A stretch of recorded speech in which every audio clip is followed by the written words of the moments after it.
ইরানে সম্ভাব্য মার্কিন হামলার কী পরিণতি হতে পারে? ইরানকে একটি চুক্তি স্বাক্ষরে সম্মত করাতে কিংবা চাপ দেওয়ার লক্ষ্যে সীমিত পরিসরে দেশটির ওপর হামলা চালানোর কথা ভাবছেন বলে জানিয়েছেন ডোনাল্ড ট্রাম্প।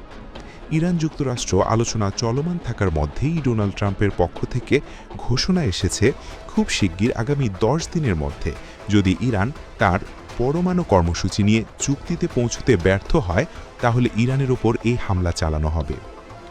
যুক্তরাষ্ট্রের ধারণা সীমিত পরিসরের এই হামলার মধ্য দিয়ে ইরান নতি স্বীকার করে পরমাণু কর্মসূচি নিয়ে একটি চুক্তি করতে বাধ্য হবে। ইতিমধ্যে ইরান অভিমুখে এই হামলা চালানোর জন্য সব প্রস্তুতি নিয়ে রেখেছে যুক্তরাষ্ট্র।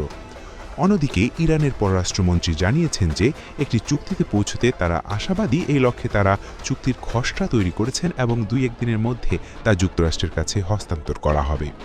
তবে এখানে কথা থেকে যায়, এই খসড়াকে যদি যুক্তরাষ্ট্রের পছন্দ না হয় তাহলে কি হবে? এই সময় নির্ধারণ করে চুক্তি স্বাক্ষর নিয়ে দেশটির সর্বোচ্চ ধর্মীয় নেতা আয়াতুল্লাহ খামেনি এই মর্মে সতর্ক করেছেন যে যুক্তরাষ্ট্র যদি আবার ইরানে হামলা পরিচালনা করে তবে এর পরিণতি হবে ভয়াবহ। ইরান মধ্যপ্রাচ্যে অবস্থিত যুক্তরাষ্ট্রের ঘাঁটিগুলো এবং তাদের বিমানবাহী রণতরী ইউএসএস আব্রাহাম লিঙ্কন এবং ইউএসএস জেরাল্ড আর ফোর্ড ধ্বংস করার সক্ষমতা রাখে বলেও হুঁশিয়ারি দিয়েছেন আয়াতুল্লাহ খামেনি। বাস্তবিক অর্থে যুক্তরাষ্ট্রের এবারের হুমকি এবং এর জেরে যদি হামলার মতো ঘটনা ঘটে তাহলে এটি কি সীমিত পরিসরের হবে নাকি তা ছাড়িয়ে যাবে সেটা বলা মুশকিল। আর সীমিত পরিসর বলতে এখানে কী বোঝানো হচ্ছে সেটাও স্পষ্ট নয়। গত বছর জুন মাসে পরিচালিত অপারেশন মিডনাইট হ্যামারকে কি সীমিত পরিসরের বলা যাবে নাকি অন্য কিছু? হামলার সময়ের বিবেচনায় হয়তো সীমিত পরিসরের, তবে আয়োজন বিবেচনায় সেটা কোন ধরনের তা বিশ্লেষণের অপেক্ষা রাখে।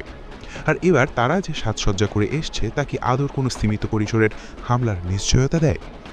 1945 সালে জাপানের হিরোশিমা এবং নাগাসাকি এই মার্কিন বোমারু বিমান থেকে হামলার ঘটনায় মাত্র কয়েক সেকেন্ডের মধ্যে যে বিশাল ধ্বংসযজ্ঞ সাধিত হয় সেটি কি সীমিত পরিসরের?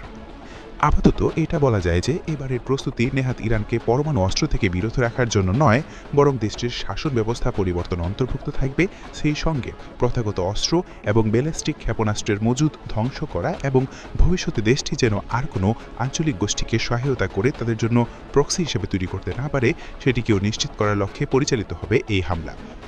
এখানে এই বিষয়গুলো অবতারণা করার অর্থ এটাই যে ইরানের বর্তমান শাসন ব্যবস্থাকে যদি টিকে থাকতে হয় তাহলে তাকে অবশ্যই যুক্তরাষ্ট্র এবং মধ্যপ্রাচ্যে তার সবচেয়ে বড় মিত্র ইসরায়েলের জন্য ভবিষ্যতে কোনো ঝুঁকি হয়ে ওঠা চলবে না।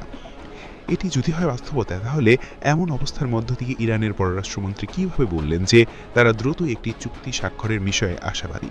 বিষয়টি বোধগম্য ঠিকছে না। এই অবস্থায় চুপ নেই অন্যতম বড় শক্তি রাশিয়া। রাশিয়ার পররাষ্ট্র মন্ত্রণালয়ের পক্ষ থেকে জানানো হয়েছে যে যুক্তরাষ্ট্রের সম্ভাব্য হামলার মধ্য দিয়ে মধ্যপ্রাচ্যের আগুন ছড়িয়ে পড়বে। সেই সঙ্গে সম্প্রতি ইরান, চীন এবং রাশিয়ার সমন্বয়ে পারস্য উপসাগরে যৌথ নৌমহড়া অনুষ্ঠিত হয়েছে। রাশিয়া এবং চীনের নৌশক্তির সমাবেশ কি কেবল নিয়মিত নৌমহড়ার অংশ, নাকি এর মধ্য দিয়ে পাল্টা একটি বার্তা দেওয়া যে ইরানে হামলার পরিণতিতে তারাও এবার আর চুপ করে থাকবে না?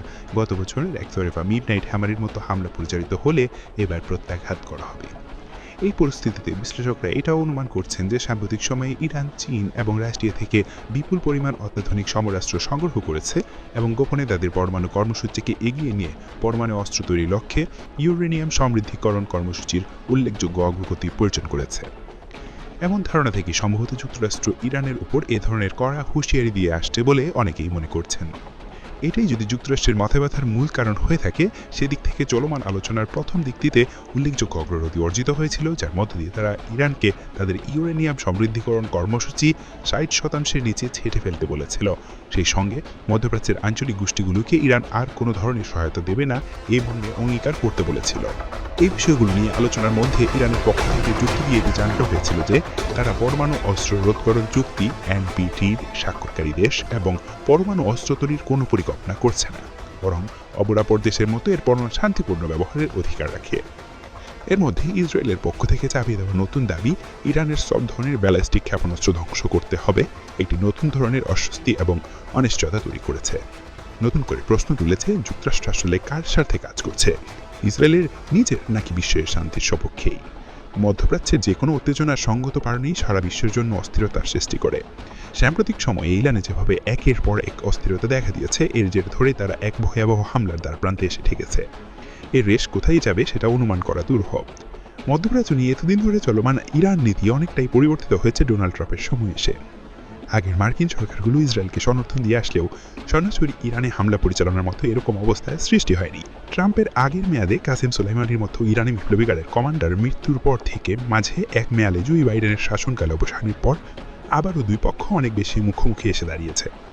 গত বছর প্রথমে ইসরায়েলের পক্ষ থেকে হামলা পরিচালনা করে ইরানের শীর্ষ বিজ্ঞানী এবং পরমাণু গবেষকদের হত্যা করে ইরানের পক্ষ থেকে ইসরায়েলে পাল্টা হামলার জবাবে ইসরায়েলে তাদের পরমাণু স্থাপনা লক্ষ্য করে যুক্তরাষ্ট্রের অপারেশন মিডনাইট হ্যামারের পথ ধরে বর্তমান সময়ে এসে ৪৭ বছরের ইসলামিক প্রজাতন্ত্রের শাসন ব্যবস্থা মারাত্মক হুমকির মুখে এসে দাঁড়িয়েছে। এই হামলা পরিচালনার জন্য সহায়ক পরিবেশ হয়ে দাঁড়িয়েছিল ইরানের সাম্প্রতিক সময়ে সংগঠিত সরকার বিরোধী বিপ্লব, যার পিছনে সংগত কারণ ছিল যুক্তরাষ্ট্র এবং ইসরায়েলি সমর্থন এটিকে আর উস্কে দিতে চেয়েছিল বলে অনেকেই মনে করেন। এই বিপ্লব দমন করতে ইরান সরকারকে অনেক মূল্য দিতে হয়েছে। ধারণা করা হচ্ছে যে এর মধ্য দিয়ে প্রায় ৫,০০০-এর বেশি মানুষ এবং ৫০০ শতাধিক নিরাপত্তারক্ষী নিহত হয়েছেন। তবে ইরানের মানুষ খামেনির শাসনের অবসান চাইলেও এর বিকল্প হিসেবে মার্কিন অনুগত কোনো শাসককে তারা মেনে নিতে রাজি নয়, এটা অনেকটাই স্পষ্ট।